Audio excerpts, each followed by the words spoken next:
చిరునవ్వు లొలికిస్తూ ఇల్లంతా ఆహ్లాదాన్ని నింపే పాపాయి కేరుమని ఏడవగానే ఇంట్లో అందరూ తాము చేసే పనులన్నీ ఆపేసి మరీ ఆ చిన్నారి వైపుకు దృష్టి మళ్లిస్తారు. మాటలు రాని వయసులో ఏడుపునే భాషగా వాడుకుంటూ తమ అవసరాన్ని తీర్చుకుంటారు ఈ పసికందులు.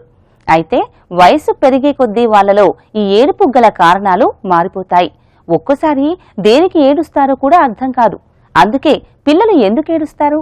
వాళ్ళు ఏడ్చినప్పుడు తల్లిదండ్రులుగా మనం ఏం చెయ్యాలి? అసలు మామూలు పేచి ఏడుపుకు, ఏదైనా ఇబ్బంది పడుతున్నప్పుడు ఏడ్చే ఏడుపుకు తేడా తెలుసుకోవడం ఎలా అనే ఎన్నో విషయాలతో ఈరోజు మీ ముందుకు వచ్చేసింది మీ జీవనరేఖ చైల్డ్ కేర్.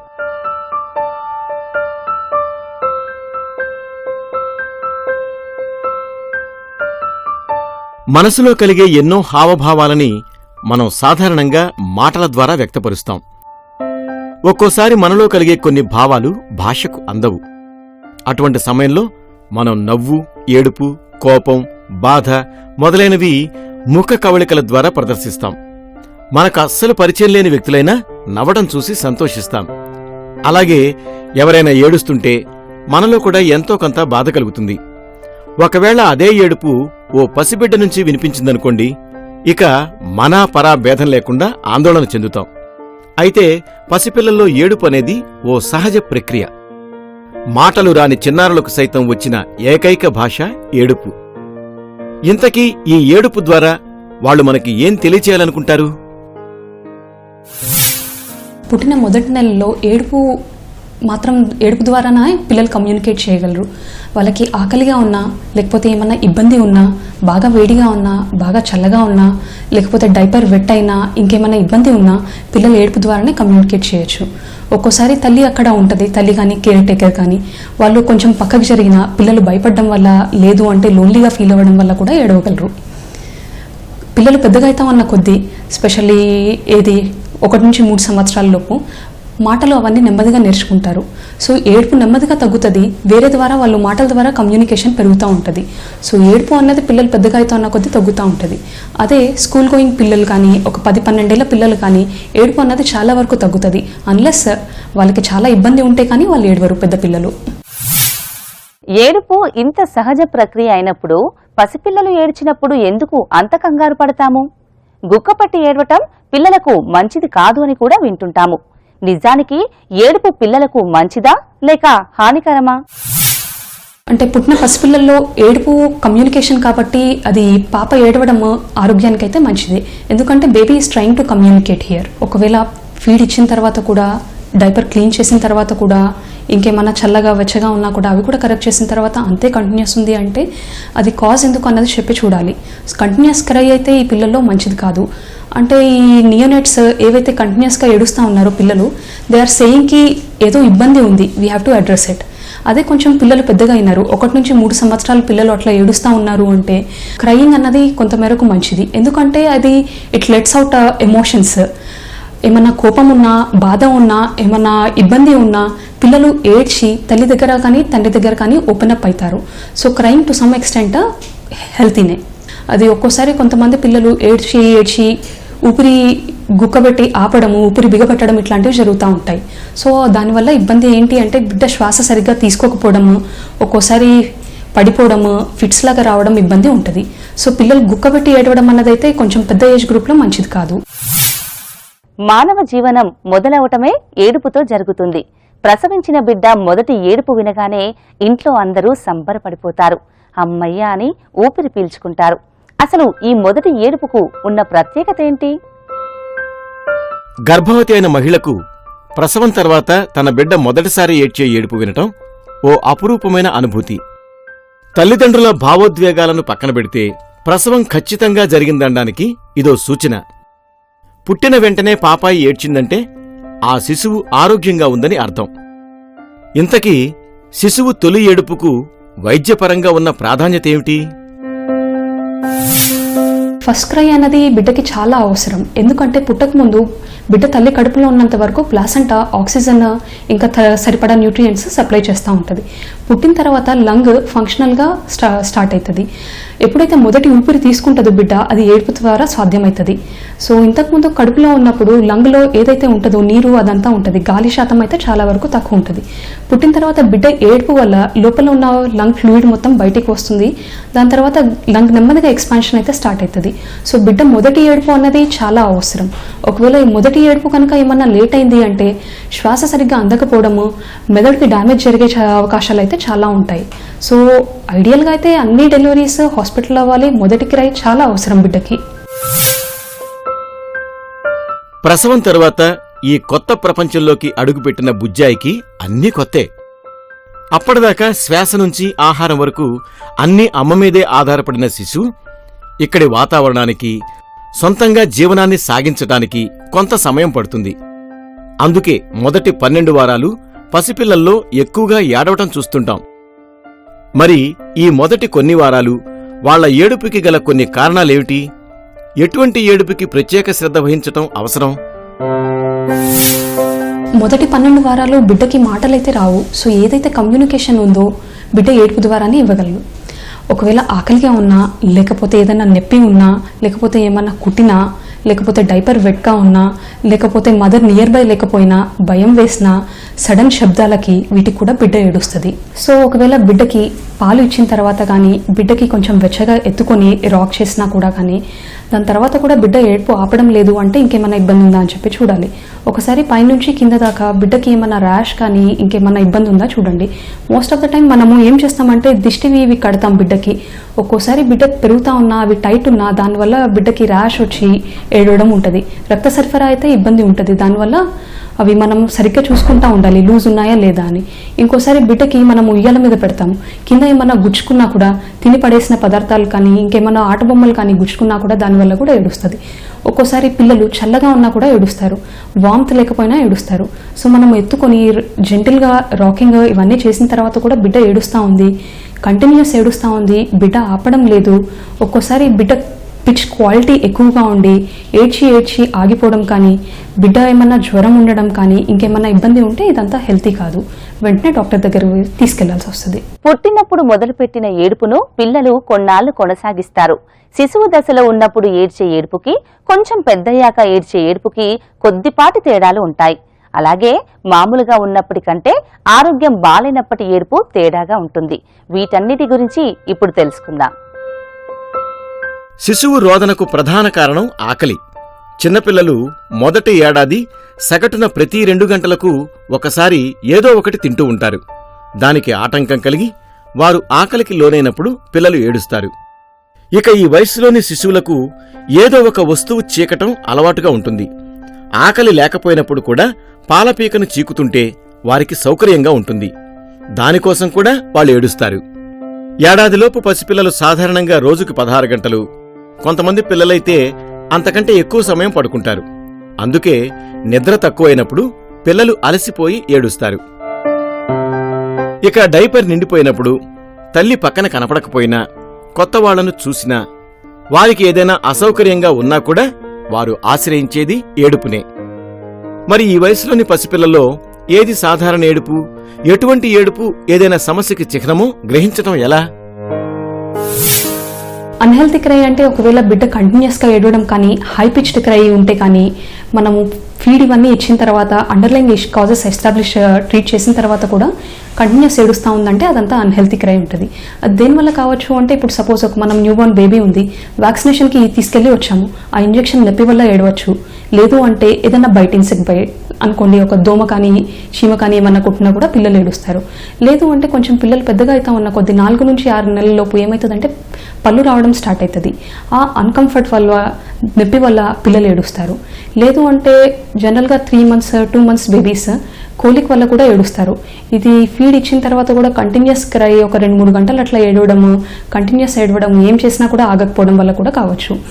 ఇంకోటి ఒక్కోసారి కడుపు నొప్పి వల్ల కావచ్చు, లేదు అంటే ఏమన్నా దెబ్బ తగలడం వల్ల కానీ కావచ్చు. గట్టిగా ఏడుస్తూ ఏడుస్తూ ఆగిపోవడము, లేదు అంటే పేల్ అవ్వడం కానీ, లేకపోతే కాలుది కానీ చేతిది కానీ జర్కీ మూమెంట్స్ ఉండడం వల్ల కానీ అవ్వచ్చు. ఇవన్నీ ఏంటి అంటే అండర్లైన్ మెడికల్ ఇష్యూస్ ఏమన్నా ఉన్నాయా, ఫిట్స్ కానీ ఏమన్నా ఉన్నాయా, లేదు అంటే ఏడుస్తా నీలంగా మారిపోవడం ఒక్కోసారి, అది ఏమన్నా అండర్లైన్ కార్డియాక్ ఇబ్బంది కానీ ఏమన్నా ఉందా, అవన్నీ ఎవాల్యుయేట్ చేసుకోవాల్సి వస్తుంది. సో ఇవి కాకుండా ఒక్కోసారి పిల్లలకి డైపర్ రెగ్యులర్గా వేస్తాం, డైపర్ ర్యాష్ వల్ల కానీ, లేదు అంటే ఒక్కోసారి ఏమవుతుంది అంటే హెయిర్ వెలికి కానీ కాలికి కానీ చుట్టుకుపోవడము, రక్తం సరఫరా లేకపోవడము, వీటి వల్ల కూడా ఏడుస్తూ ఉంటారు. సో ఇవన్నీ అన్హెల్తీ కాజెస్ క్రైకి.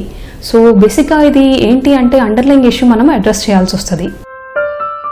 ఏడాది వయసు దాటిన పిల్లల్లో కూడా ఏడుపు అసహజం కాదు. ఈ వయసులో పిల్లలు ఏడుపు పైన పట్టు సాధిస్తారు.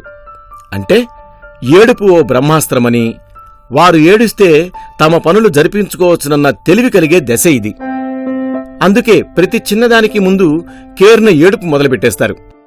మరి ఇటువంటి పరిస్థితుల్లో వాళ్ళు నిజంగా ఏడుస్తున్నారా, లేదా వారికి కావలసిన దానికోసం మారాన్ చేస్తున్నారా తెలుసుకోవాలి.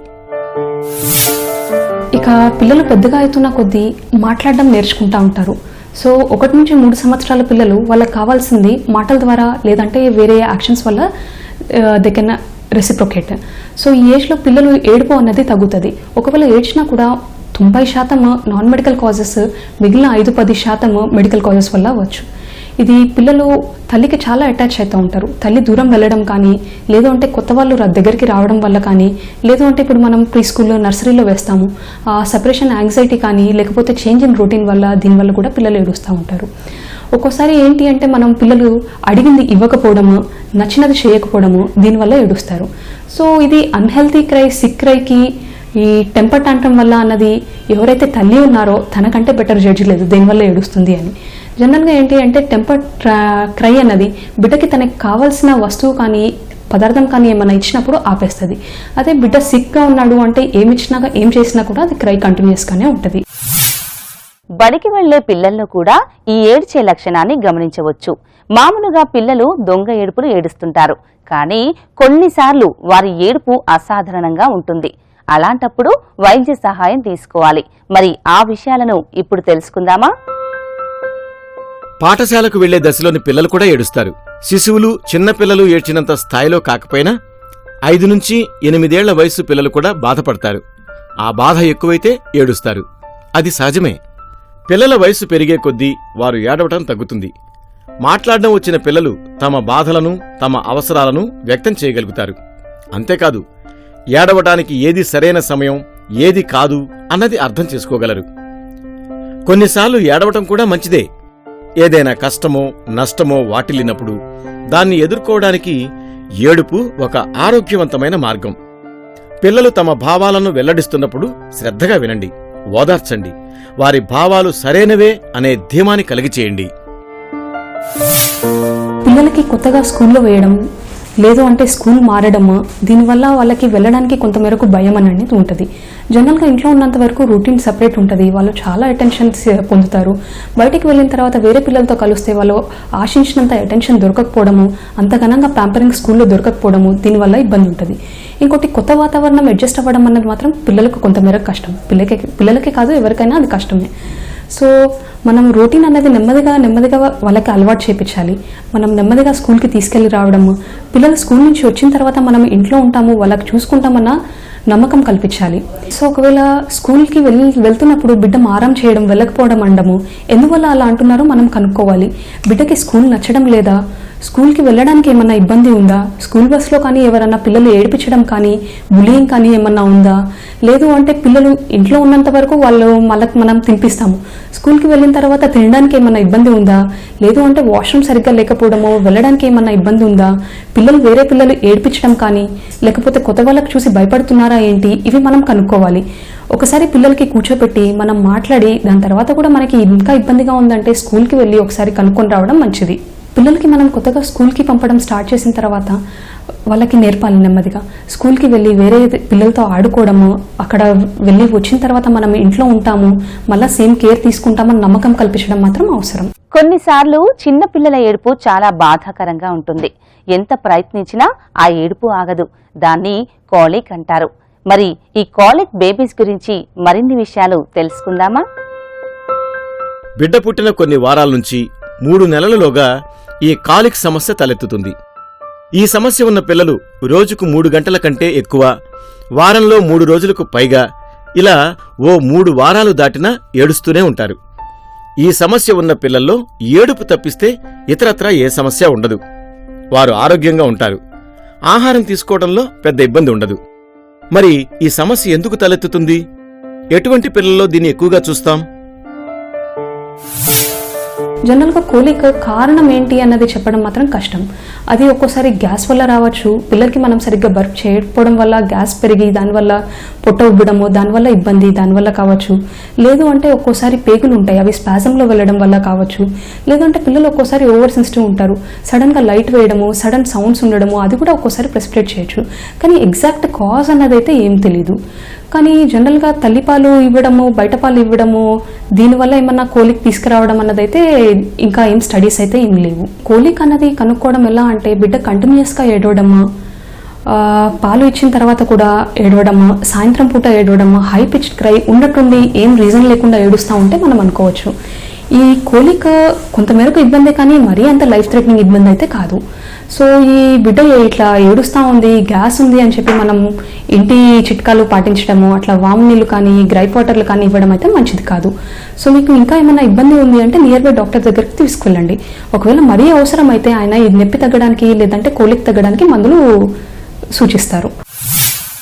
ఇక కొన్నిసార్లు మనం ఏం చేసినా పిల్లల ఏడుపు అదుపులోకి రాదు. మనకేమో కారణాలు అంతుచిక్కక కోపం, విసుగు, బాధ వస్తాయి. ఒక్కోసారి పిల్లల్ని కొట్టేయడం, బాగా చిన్నపిల్లలైతే ఊపేయడం కూడా చేస్తుంటాము. అది ఎంతవరకు సబబు? అసలు ఎటువంటి పరిస్థితుల్లో ఇలా బాగా ఏడ్చే పిల్లలకు వైద్య సహకారం అవసరము?